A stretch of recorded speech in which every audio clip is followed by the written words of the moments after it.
कश्मीर से।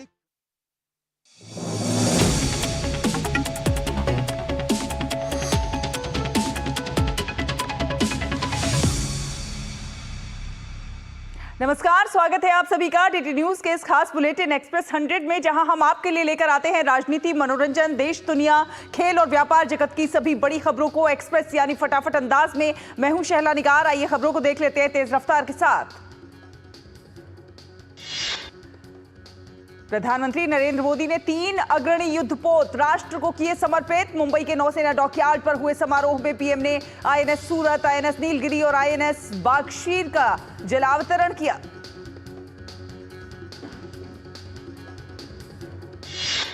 आईएनएस नीलगिरी भारतीय नौसेना की युद्धपोत डिजाइन ब्यूरो द्वारा डिजाइन किया गया और इसे बढ़ी हुई क्षमता, समुद्र में लंबे समय तक रहने और स्टील युक्त उन्नत सुविधाओं के साथ नौसेना में शामिल किया गया। समुद्री सुरक्षा में भारत के वैश्विक लीडर बनने की दिशा में अहम कदम। इस दौरान प्रधानमंत्री नरेंद्र मोदी ने गार्ड ऑफ ऑनर का निरीक्षण किया।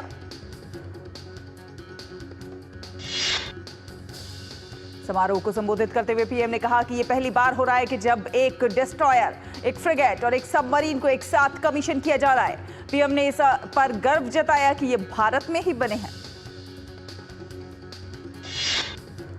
सबका साथ, सबका विकास की भारत की नीति का जिक्र करते हुए पीएम ने कहा, हम पूरे क्षेत्र की रक्षा सुरक्षा को अपना दायित्व समझते हैं। पीएम ने वैश्विक सुरक्षा और वित्तीय व्यवस्था के लिए भारत जैसे मैरीटाइम देश की बड़ी भूमिका बताई। प्रधानमंत्री ने कहा कि आज भारत पूरे विश्व और खासकर ग्लोबल साउथ में एक भरोसेमंद और जिम्मेदार साथी के रूप में पहचाना जा रहा है। रक्षा मंत्री राजनाथ सिंह ने कहा, आईएनएस सूरत, आईएनएस नीलगिरी और आईएनएस बागशीर की ऐतिहासिक कमीशनिंग न केवल भारतीय नौसेना का बल्कि हिंद महासागर क्षेत्र में भारत की बढ़ती हुई ताकत का भी प्रमाण है। रक्षा मंत्री ने कहा, वैसे तो हिंद महासागर क्षेत्र हमेशा से ही भू रणनीतिक और आर्थिक दृष्टि से बेहद महत्वपूर्ण रहा है, लेकिन आज के तेजी से बदलते परिवेश में यह और भी महत्वपूर्ण हो गया है। आज हम कह सकते हैं कि पूर्व में जो महत्व अटलांटिक महासागर का हुआ करता था, वो आज हिंद महासागर की ओर आ गया है। नई दिल्ली सीट से बीजेपी के प्रवेश वर्मा ने नामांकन दाखिल किया। प्रवेश वर्मा ने आज नई दिल्ली विधानसभा सीट से अपना पर्चा दाखिल करके अरविंद केजरीवाल के साथ अपने मुकाबले पर मोहर लगा दी। नई दिल्ली सीट से भाजपा उम्मीदवार प्रवेश वर्मा ने नामांकन दाखिल करने से पहले वाल्मीकि मंदिर में पूजा भी की। प्रवेश वर्मा भाजपा की जीत को लेकर काफी आश्वस्त नजर आए। उन्होंने कहा कि भारतीय जनता पार्टी दिल्ली में अपनी सरकार बनाने जा रही है। आप पर हमला बोलते हुए उन्होंने कहा, अरविंद केजरीवाल चुनाव हारने जा रहे हैं। आम आदमी पार्टी के राष्ट्रीय संयोजक अरविंद केजरीवाल आज नई दिल्ली सीट से नामांकन दाखिल करेंगे। इससे पहले उन्होंने नामांकन रैली निकाली। आपके राष्ट्रीय संयोजक और नई दिल्ली विधानसभा सीट से उम्मीदवार अरविंद केजरीवाल ने नामांकन दाखिल करने से पहले हनुमान मंदिर में दर्शन और पूजा अर्चना की। कालकाजी विधानसभा सीट से भाजपा उम्मीदवार रमेश बिधूड़ी ने नामांकन दाखिल करने से पहले पूजा की। दिल्ली विधानसभा सीट से कांग्रेस उम्मीदवार संदीप दीक्षित ने आम आदमी पार्टी पर हमला बोलते हुए कहा कि आप पार्टी बताएं कि उनका मुख्यमंत्री उम्मीदवार कौन है। उन्होंने कहा कि आतिशी को टेम्परेरी मुख्यमंत्री बनाया गया है।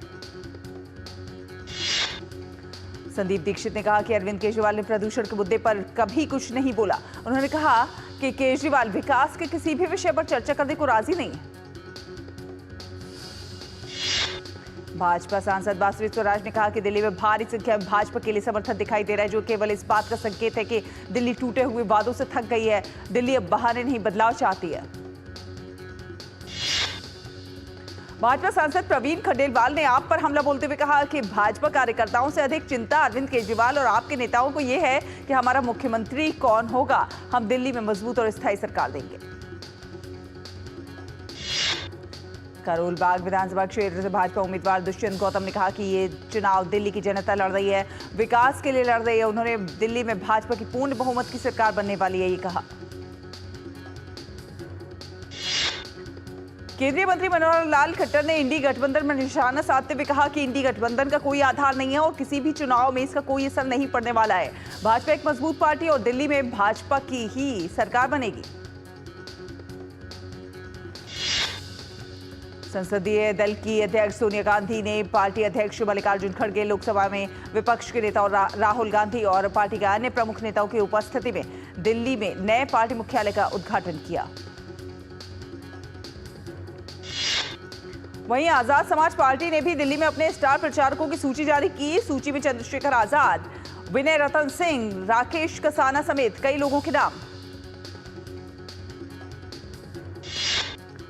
कांग्रेस ने आपके संयोजक अरविंद केजरीवाल पर जमकर निशाना साधा है। कांग्रेस ने एक्स पर गंदे नालों और प्रदूषित स्थानों का एक वीडियो साझा किया है, जिसमें राहुल गांधी केजरीवाल के झूठे दावों की पोल खोलते हुए तंज भरे लहजे में कह रहे हैं कि ये है दिल्ली जिसको केजरीवाल जी ने चमकाने का दावा किया था।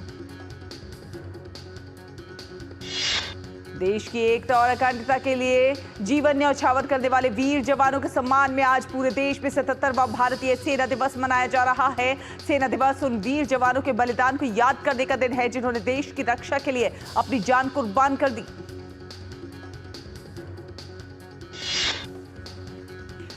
पुणे में सेना दिवस का आयोजन किया गया, जिसमें थल सेना प्रमुख जनरल उपेंद्र द्विवेदी भी मौजूद रहे। उन्होंने परेड का निरीक्षण किया, साथ ही साथ सेना पदक, वीरता और अन्य पुरस्कार भी प्रदान किए। थल सेना प्रमुख जनरल उपेंद्र द्विवेदी ने कहा कि सेना हर चुनौती से निपटने के लिए तैयार है। साथ साथ सेना में महिलाओं को भी बढ़ावा दिया जा रहा है। राष्ट्रपति द्रौपदी मुर्मू ने सेना दिवस पर बधाई देते हुए कहा कि राष्ट्र की संप्रभुता की रक्षा और राष्ट्रीय सुरक्षा सुनिश्चित करने के प्रति सेना की अटूट प्रतिबद्धता सभी के लिए प्रेरणा है। मातृभूमि की सेवा में सेना द्वारा दिए गए अनगिनत बलिदानों को राष्ट्र कृतज्ञता पूर्वक याद करता है। प्रधानमंत्री नरेंद्र मोदी ने 77वें सेना दिवस के अवसर पर हार्दिक बधाई दी। साथ साथ इस मौके पर वीर शहीदों को भी याद किया। अपने संदेश में उन्होंने लिखा, सैनिकों के अदम्य साहस, बलिदान और राष्ट्र के प्रति उनके अतुलनीय समर्पण भाव पर देश को गर्व है। रक्षा मंत्री राजनाथ सिंह ने भी सेना दिवस के उपलक्ष्य में शुभकामनाएं देते हुए कहा कि भारतीय सेना देश के हर नागरिक के गर्व और विश्वास का प्रतीक है। राष्ट्र निर्माण में सेना की भूमिका अहम है। वैश्विक मंच पर भारतीय सेना ने देश को गौरवान्वित किया है।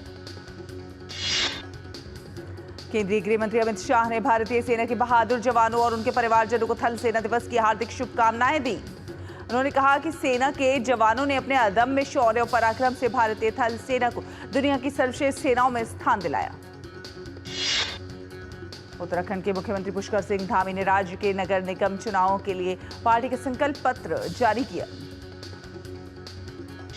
मध्य प्रदेश के छिंदवाड़ा के खुनाझिर खुर्द गांव में ढहे कुएं में दबे मजदूरों को बचाने का अभियान जारी है। कुआं धंसने से 3 मजदूर मलबे में दब गए हैं, जिन्हें निकालने के लिए जिला प्रशासन और एनडीआरएफ की रेस्क्यू टीमें शाम 15 घंटे से लगी हुई हैं। उत्तर प्रदेश के मुख्यमंत्री योगी आदित्यनाथ ने गोरखपुर में जनता दर्शन के दौरान लोगों की समस्याएं सुनी। उन्होंने अफसरों को निर्देश दिया कि वे पूरी जिम्मेदारी और संवेदनशीलता से ये सुनिश्चित करें कि हर पात्र को जन कल्याणकारी योजनाओं का लाभ मिले। फ्लामेडू में जल्लीकट्टू उत्सव जारी है। ये तमिलनाडु का एक पारंपरिक खेल है। सख्त नियम और सुरक्षा उपाय के साथ इस आयोजन में 1100 बैल और 900 बैल पालक भाग ले रहे हैं। संभल में 47 साल पहले दंगे के बाद पलायन करने वाले हिंदू परिवारों को न्याय मिला है। साल 1978 के दंगों के बाद पलायन कर गए परिवार की जमीन को प्रशासन ने कब्जा मुक्त करा दिया। प्रयागराज में दिव्य महाकुंभ का पावन स्नान पूरी आस्था और उल्लास के साथ जारी है। कल मकर संक्रांति के अमृत स्नान के अवसर पर 3.5 करोड़ से अधिक लोगों ने त्रिवेणी संगम में डुबकी लगाई। देश और दुनिया से आए भक्तों और श्रद्धालुओं में काफी उल्लास देखने को मिल रहा है। पवित्र स्नान का ये दृश्य भारतीय संस्कृति और परंपरा की गहराई को दर्शाता है। देश विदेश से पहुंचे करोड़ों की संख्या में श्रद्धालुओं के लिए पुख्ता इंतजाम किए गए हैं, तो सुरक्षा के भी बंदोबस्त पुख्ता है। महाकुंभ क्षेत्र को स्वच्छ बनाए रखने के लिए यूपी सरकार ने बड़ी प्लानिंग की है। स्थानीय प्रशासन जमीनी स्तर पर इसके लिए तत्पर है। मेला क्षेत्र में 15,000 सफाई कर्मी, 2,500 गंगा सेवा दूत को तैनात किया गया है और स्वच्छ, सुरक्षित और सुव्यवस्थित महाकुंभ बनाने के प्रयास किए जा रहे हैं। महाकुंभ मेले की सुरक्षा के लिए एंटी ड्रोन सिस्टम तैनात किए गए हैं। 4 अलग अलग एंटी ड्रोन सिस्टम मेला संपन्न होने तक 24 घंटे एक्टिव है। ये सिस्टम मेला क्षेत्र में बिना अनुमति आसमान में किसी भी ड्रोन को मंडराने नहीं देगा। उत्तर भारत में ठंड बढ़ने के साथ ही दिल्ली एनसीआर क्षेत्र में कोहरे की चादर छा गई है। मौसम विभाग ने आज हल्की बारिश होने का पूर्वानुमान व्यक्त किया है। राष्ट्रीय राजधानी में शीतलहर और कोहरे के कारण नई दिल्ली रेलवे स्टेशन पर कई ट्रेनों का परिचालन देरी से हो रहा है। कुछ ट्रेनों को रद्द भी कर दिया गया है। वहीं घने कोहरे के कारण आईजीआई एयरपोर्ट पर कई उड़ानें देरी से चल रही हैं। दिल्ली एयरपोर्ट ऑपरेटर डायल ने कहा है कि एयरपोर्ट पर लैंडिंग और टेक ऑफ जारी है, लेकिन CAT-3 अनुपालन न करने वाली उड़ानें प्रभावित हो सकती हैं। पश्चिम बंगाल के हुगली के कई हिस्सों में घना कोहरा छाया हुआ है। घने कोहरे की वजह से विजिबिलिटी बहुत कम हो गई है। श्रीनगर से लेकर गुलमर्ग और अनंतनाग तक हर जगह बर्फ की सफेद चादर बिछी हुई है। डल झील पर भी बर्फ की परत जमने लगी है। वैश्विक बाजारों से मिले जुले रुख के बीच घरेलू शेयर बाजार हालिया गिरावट के बाद आज जोरदार तेजी के साथ खुला। केंद्रीय वाणिज्य और उद्योग मंत्री पीयूष गोयल ने वीडियो कॉन्फ्रेंसिंग के माध्यम से तेलंगाना के निजामाबाद में राष्ट्रीय हल्दी बोर्ड का उद्घाटन किया और इसे मकर संक्रांति के शुभ अवसर पर लॉन्च करने की खुशी जाहिर की। भारत के 3 बैंक विश्व के सर्वाधिक मार्केट कैप वाले 25 बैंकों में शामिल हो गए। इनमें HDFC बैंक, ICICI बैंक और स्टेट बैंक ऑफ इंडिया शामिल। बैंक अधिक मात्रा में डिपॉजिट करने को आकर्षित करने के लिए FD पर ग्राहकों को अतिरिक्त ब्याज दर ऑफर कर रहे हैं। SBI और HDFC जैसे बड़े बैंकों के साथ छोटे बैंकों ने भी फिक्स डिपॉजिट पर ब्याज दरों को बढ़ाया है। छतों पर सौर ऊर्जा संयंत्रों की स्थापना को बढ़ावा देने के उद्देश्य से PM सूर्य घर योजना से जुड़े 2 और वित्तीय मॉडल लॉन्च किए गए। रुकेंगे एक छोटे से ब्रेक के लिए। ब्रेक के उस पार खबरों का सफर जारी रहेगा। देखते रहिए एक्सप्रेस 100।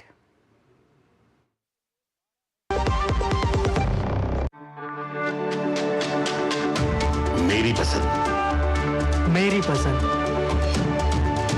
मेरी पसंद, मेरी पसंद, हमारी पसंद, हम सबकी पसंद। मजबूत देश का मजबूत सरिया हो गया स्टील। ब्रेक के बाद स्वागत है। आप देख रहे हैं एक्सप्रेस 100। रुक करेंगे कुछ अन्य खबरों का। डीमैट में सिक्योरिटीज रखने को बढ़ावा देने के लिए मार्केट रेगुलेटर सेबी ने एक प्रस्ताव दिया है। इसके मुताबिक शेयरों के बंटवारे और कंपनी के मर्जर या फिर डीमर्जर के बाद लिस्टेड कंपनियां सिर्फ डीमैट फॉर्म में ही शेयर जारी करेंगी।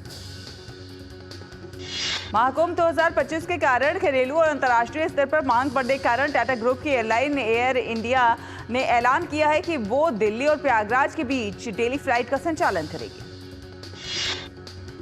कृषि एवं किसान कल्याण विभाग ने बताया कि चालू वित्त वर्ष में अब तक रबी फसल की बुवाई 632 लाख हेक्टेयर से अधिक हुई है।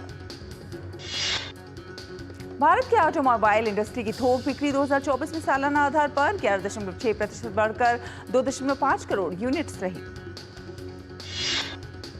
नागरिक विमानन महानिदेशालय ने अकासा एयर को अपने सभी कार्गो हैंडलिंग सुविधाओं में आंतरिक ऑडिट करने का निर्देश दिया। स्टालियन इंडिया फ्लोरोकेमिकल्स का IPO कल 16 जनवरी को ओपन होगा। निवेशक 20 जनवरी तक बिडिंग कर सकते हैं। दक्षिण कोरियाई जांचकर्ताओं ने महाभियोगाधीन राष्ट्रपति यून सुक येओल को हिरासत में लेने का दूसरा प्रयास किया।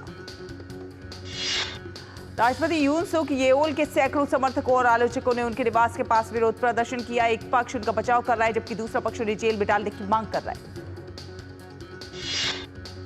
दक्षिण अफ्रीका में बंद पड़ी सोने की खदान में अवैध रूप से काम कर रहे खनिकों को बाहर निकालने का काम जारी है। दक्षिण अफ्रीका की पुलिस के अनुसार खदान से 2 दिनों में 60 शव और 106 जीवित लोगों को निकाला गया है। अमेरिका के नवनिर्वाचित राष्ट्रपति डोनाल्ड ट्रंप शपथ ग्रहण करने से पहले विदेशी दोनों देशों के टैरिफ और अन्य राजस्व इकट्ठा करने के लिए बाह्य राजस्व सेवा नाम से नई एजेंसी बनाने की घोषणा की। राष्ट्रपति जो बाइडेन ने क्यूबा से आतंकवाद प्रायोजित देश का दर्जा हटाने का फैसला किया। अमेरिकी राष्ट्रपति जो बाइडेन ने आर्टिफिशियल इंटेलिजेंस इंफ्रास्ट्रक्चर विकास नीति लागू करने के आदेश पर हस्ताक्षर कर दिया। इस नीति का उद्देश्य ये सुनिश्चित करना है कि बड़े पैमाने पर डेटा सेंटर और नई स्वच्छ बिजली सुविधाओं जैसे उन्नत एआई संचालन के लिए आवश्यक बुनियादी ढांचे को अमेरिका में बड़े पैमाने पर विकसित किया जा सके। राष्ट्रपति डोनाल्ड ट्रंप के दूसरे कार्यकाल में अमेरिका के नए रक्षा मंत्री चुने गए पीटर हेगसेथ ने कहा है कि वे पदभार संभालने के बाद भारत के साथ मौजूदा संबंधों और समझौतों की समीक्षा करेंगे। पीटर हेगसेथ ने कहा कि पिछले एक दशक में भारत अमेरिका रक्षा संबंध काफी मजबूत हुए हैं। वहीं संयुक्त सैन्य अभ्यास, रक्षा समझौतों और रणनीतिक वार्ता में तेजी आई है।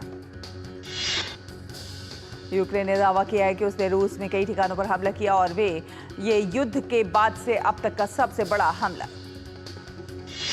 यूक्रेन के सशस्त्र बलों के अनुसार कई क्षेत्रों में गोला बारूद, डिपो और रासायनिक संयंत्रों को निशाना बनाया गया। इसमें से कुछ सीमा से सैकड़ों किलोमीटर दूर थे। ब्रिटेन की लेबर पार्टी के सांसद ट्यूलिप सिद्दीक ने ब्रिटेन के ट्रेजरी मंत्री के पद से इस्तीफा दिया। रूस यूक्रेन युद्ध में केरल के रहने वाले एक भारतीय सैनिक की मौत हो गई। केरल के त्रिशूर के 32 वर्षीय बिरिल बाबू रूस की सेना में भर्ती थे और वो यूक्रेन के खिलाफ लड़ रहे थे। भारतीय विदेश मंत्रालय ने इस मामले को रूसी सरकार के समक्ष उठाया है। मंत्रालय ने कहा कि भारत ने रूसी सेना में शामिल किए गए देश के अन्य लोगों को भी जल्द छुट्टी देने की अपनी मांग दोहराई है। खो-खो विश्व कप में भारतीय पुरुष टीम ने अपने दूसरे मैच में ब्राजील को 64-34 से मात दी। भारतीय महिला टीम ने खो-खो विश्व कप में जीत के साथ शुरुआत की। भारतीय टीम ने दक्षिण कोरिया के खिलाफ शानदार प्रदर्शन करते हुए 175 और 18 के विशाल अंतर से जीत हासिल की। 2 बार की ओलंपिक पदक विजेता पीवी सिंधु ने इंडिया ओपन बैडमिंटन टूर्नामेंट में अपने शानदार अंदाज में की। महिला युगल वर्ग में त्रिशा जॉली और गायत्री गोपीचंद का सफर पहले ही दौर में समाप्त हो गया। पुरुष युगल वर्ग में सात्विक साईराज, रैंकी रेड्डी, चिराग शेट्टी ने मलेशिया की जोड़ी को मात देकर प्री क्वार्टर फाइनल में प्रवेश किया। भारत के जसप्रीत बुमराह को आईसीसी ने दिसंबर 2024 के लिए पुरुष प्लेयर ऑफ द मंथ चुना है। ऑस्ट्रेलिया के एनाबेल सदरलैंड को दिसंबर के लिए महिला प्लेयर ऑफ द मंथ चुना गया है। 5वीं वरीयता प्राप्त डैनियल मेदवेदेव ने ऑस्ट्रेलियन ओपन के दूसरे दौर में जगह बना लिया। 8वीं वरीयता प्राप्त एलेक्स डी मिनोर भी दूसरे दौर में पहुंच गए हैं। मिनोर ने पहले दौर में थाईलैंड के खिलाड़ी के खिलाफ आसान जीत दर्ज की। महिला एकल वर्ग में अमेरिका की आमा नेवारो दूसरे दौर में पहुंचने में कामयाब रही है। नेवारो ने पहले दौर में हमवतन पीटन को हराया। 6ठी वरीयता प्राप्त एलेना रायबागिना ने पहले दौर में जोन्स को हराकर दूसरे दौर में जगह बनाई।